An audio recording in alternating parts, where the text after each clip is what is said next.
Once upon a time, there was a hotel here. That was before the surging waters of Lake Baringo took over and submerged it, to the detriment of the owners and the tourists who frequented the facility. It is not just this hotel that is bearing the wrath of nature. These pupils have to take a boat to school because Lake Baringo won't let them walk as they did before. This facility has since closed and patients forced to seek services elsewhere. Yet it is not just Lake Baringo that is witnessing increasing volumes of water.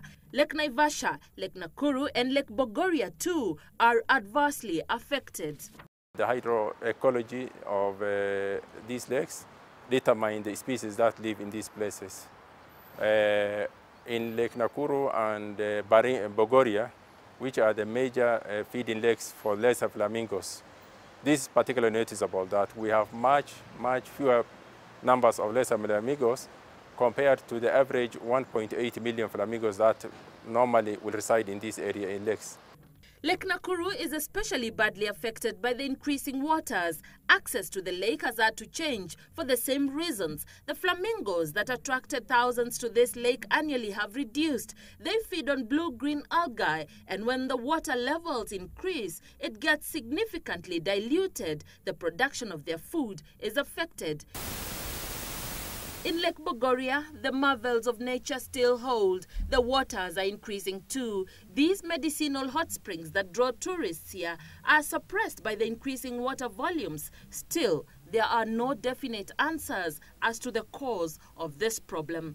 Whereas the easy explanation for us will have been climate change.